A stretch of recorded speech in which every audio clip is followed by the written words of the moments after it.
Welcome to the Techmeme Ride Home for Tuesday, March 7th, 2023. I'm Brian McCullough. Today, TikTok launches a paywall, but it's all about the creators. Salesforce has its own generative AI product. More layoffs coming from Meta. Another autonomous driving startup bites the dust. Why Twitter broke yesterday. And new speakers from Sonos.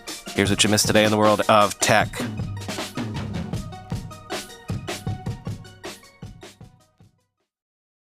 TikTok today launched a program called Series, letting select creators sell collections of content of up to 80 videos, each up to 20 minutes long.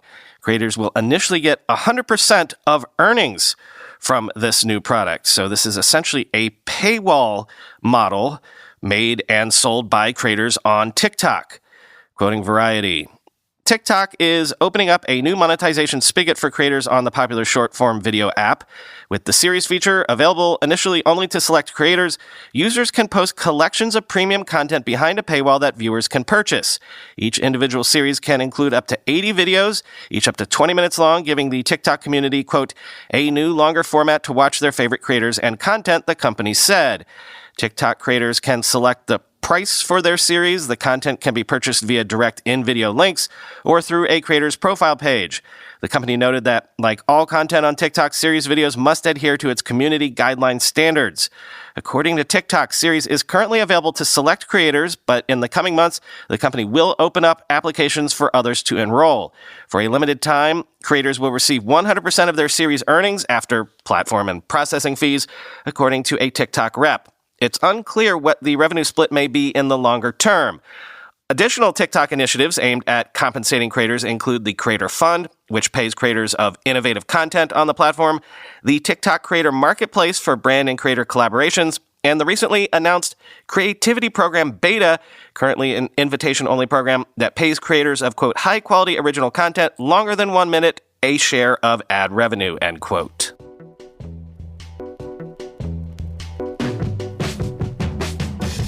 Not the biggest news, but here you go, if this is what floats your boat. Apple this morning announced a yellow finish for the iPhone 14 and 14 Plus, the latest new spring color after last year's Alpine Green. The yellow iPhone is shipping on March 14th, quoting The Verge. Apple has released a new iPhone color every spring for a few years now, revealing an Alpine Green iPhone 13 and 13 Pro last spring, with the year before seeing a brilliant purple iPhone 12 and 12 mini. The new models don't otherwise come with any changes, but might help Apple continue to sell more phones during what would otherwise be a slower period following the holiday rush, end quote.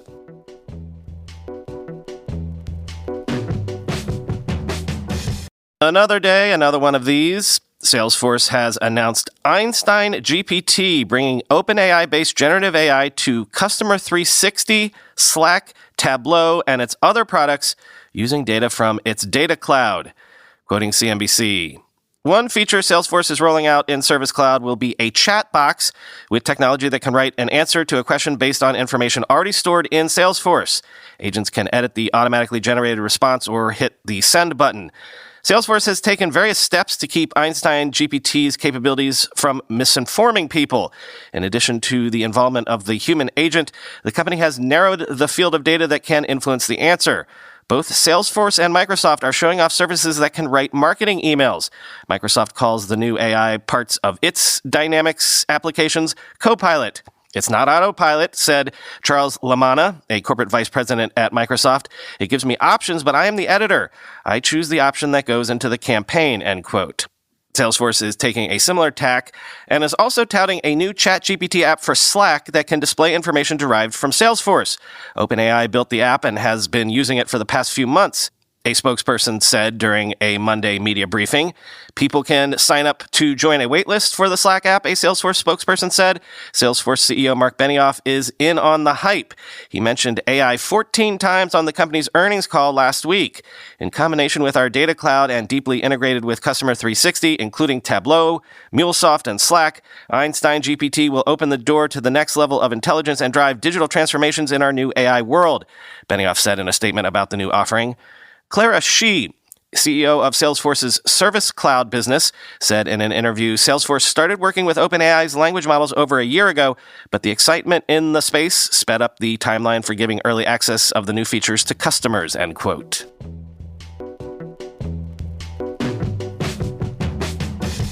Another day, another one of these. Sources say that Meta is planning to cut thousands more jobs as soon as this week, after eliminating 13% of its staff or 11,000 jobs back in November.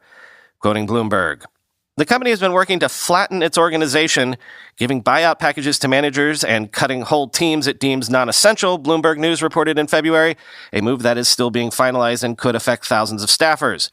The imminent round of cuts is being driven by financial targets and is separate from the so-called flattening, said the people who asked not to be identified discussing internal matters. Meta, which has seen a slowdown in advertising revenue and has shifted focus to a virtual reality platform called the Metaverse, has been asking directors and vice presidents to make lists of employees that can be let go, the people said. This phase of layoffs could be finalized in the next week, according to the people. Those working on the plan are hoping to have it ready before Chief Executive Officer Mark Zuckerberg goes on paternal leave for his third child, which may be imminent, one person said. The November cuts were a surprise, but another round of firings has been widely anticipated by the Meta workforce. Zuckerberg has dubbed 2023 Meta's Year of Efficiency, and the company has been communicating that theme to employees during performance reviews, which were completed last week, the people said. Workers at the Menlo Park, California-based company described heightened anxiety and low morale among colleagues lately.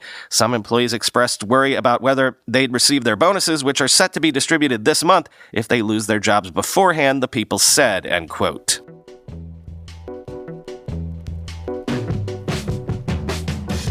Another day, another one of these. Autonomous trucking company Embark has laid off about 70% of its employees and says that remaining staff will only be remaining to focus on winding down day-to-day operations.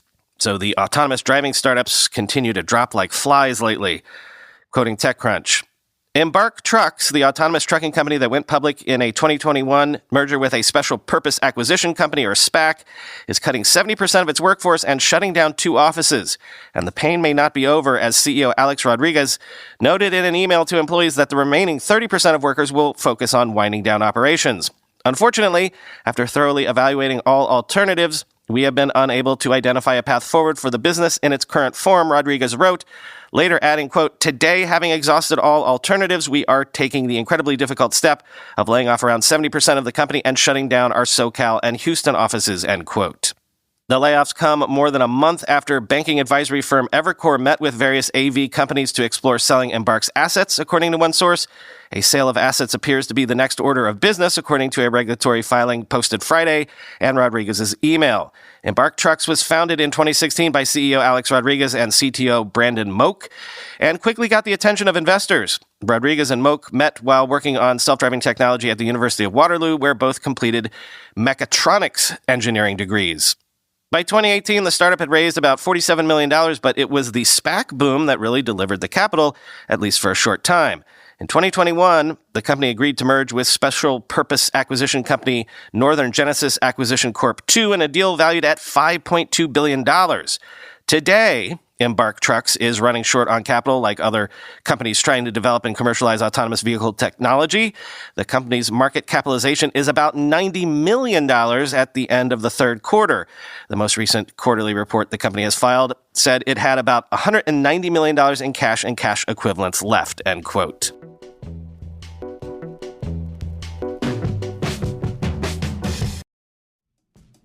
This show is sponsored by BetterHelp. Therapy is all about deepening your self-awareness and understanding, because sometimes we don't know what we want or why we react the way we do until we talk things through. Again, would I have a family without my decade of therapy? Would I be capable of doing this show every day? I think not. Therapy unlocked changes inside of me and realizations about myself that got me to where I'm at today. BetterHelp connects you with a licensed therapist who can take you on that journey of self-discovery from wherever you are. It's entirely online. It's designed to be convenient, flexible, and suited to your schedule. Just fill out a brief questionnaire to get matched with a licensed therapist and switch therapists anytime for no additional charge. Therapy empowers you to be the best version of yourself. It's not just for people dealing with trauma or setbacks. Discover your potential with BetterHelp. Visit betterhelp.com/techmeme today and get 10% off your first month. That's BetterHelp, HELP.com/techmeme. Listener ad alert. What app are you listening to me on right now? Maybe you should consider giving Podcast Guru a try. Podcast Guru is the podcast app for podcast lovers by podcast lovers, featuring a powerful and easy-to-use listening experience that doesn't waste your time or your bandwidth.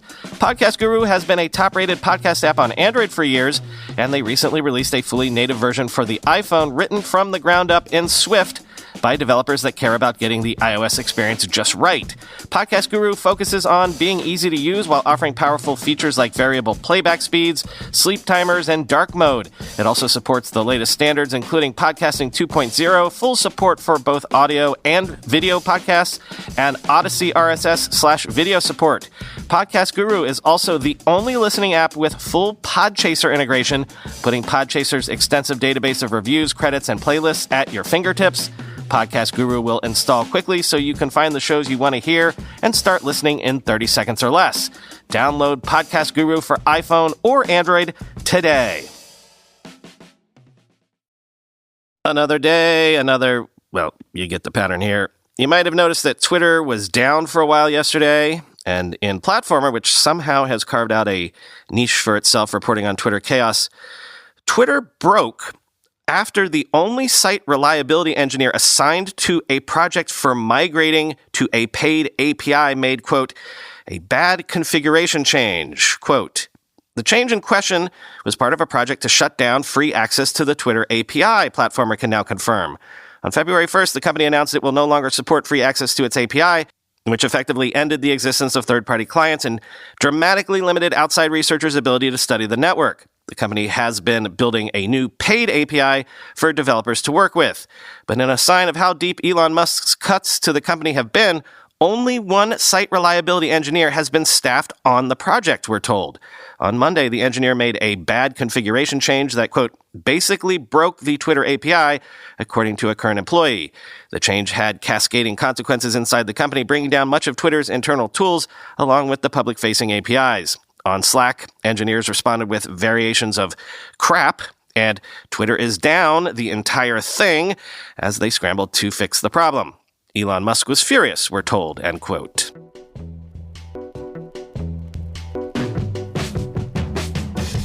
I know we spoke of this recently, but there's an emerging body of thinking that the iPhone is in the early stages of gobbling up market share that, at least according to a Substack I was reading over the weekend, has some folks questioning the longer-term viability of Android as a platform. Like, the assumption was always that essentially the smartphone market had settled into something like the PC market, which, sure, Apple had share, especially at the high end and among specific demographics, but the majority of people would be on Android, just like the majority of people use Windows, not Mac OS. Well, now people are wondering if Apple's slow march down market might send the Android platform into a death spiral where it is only a low-end option. Here's one new data point for this argument, quoting Counterpoint Research. In 2022, Apple became the first brand to capture 8 spots in the list of the top 10 best-selling smartphones, according to Counterpoint Research's global monthly handset model sales tracker. The remaining 2 spots were taken by Samsung. The top 10 list contributed 19% of the total global smartphone sales in 2022, the same as in 2021. Apple's iPhone 13 was the best-selling smartphone of 2022, contributing 28% of iPhone sales. It was the best-selling smartphone in major markets such as China, the US, UK, Germany, and France. Further, the iPhone 13 remained the number one smartphone each month from its launch in September 2021 until August 2022. Price cuts after the iPhone 14 series' launch further drove the iPhone 13 volumes in developing markets. The iPhone 13 sales were 2 times more than that of the iPhone 13 Pro Max, the second best-selling smartphone of 2022. With its entry-level models, Galaxy A13 and Galaxy A03, Samsung took 2 spots on the list, one more than the previous year. The 2 models were the only LTE smartphones to make the list. The regional contributions of these models was spread more evenly than in the case of iPhones. We believe the share of the top 10 smartphones will increase in 2023 as brands focus on clearing inventory and optimizing their launches. We also expect brands to continue making their portfolios leaner in 2023 to minimize cannibalization. The number of active smartphone models in the global market has already fallen from over 4,200 in 2021 to around 3,600 in 2022. At the same time, brands will focus on their portfolio's premiumization to translate volumes into profitability, end quote.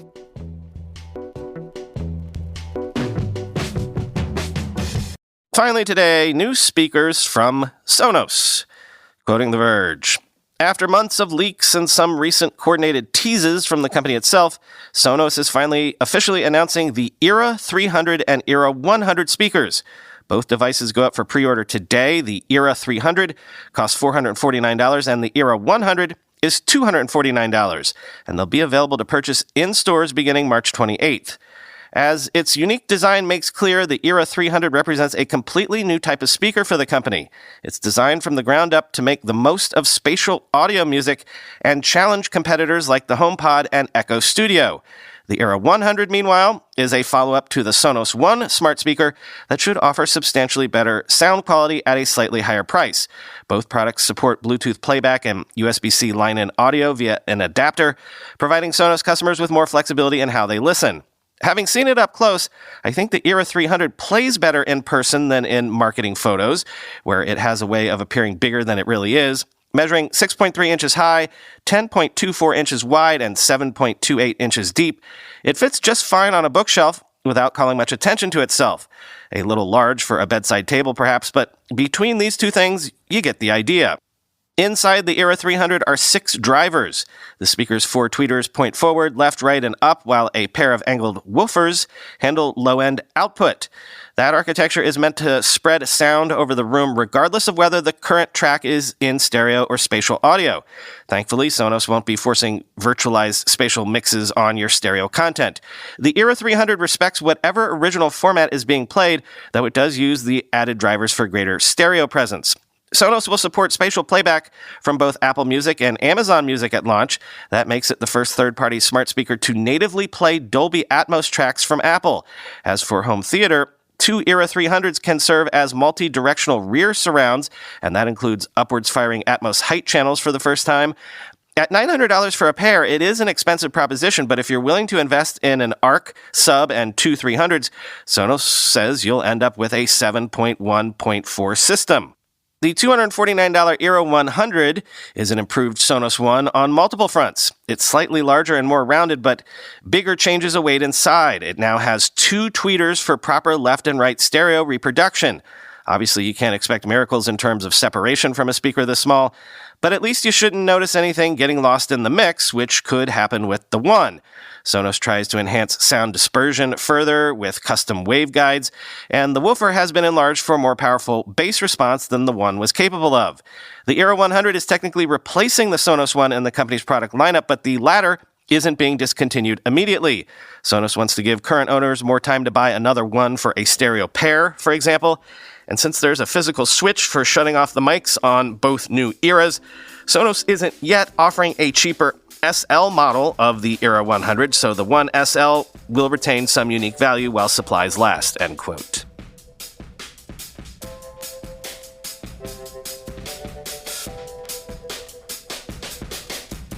Hey, I totally forgot to mark our 5-year anniversary yesterday. Actually, March 5th was our 5-year anniversary, so happy birthday to this podcast. 1,446 episodes.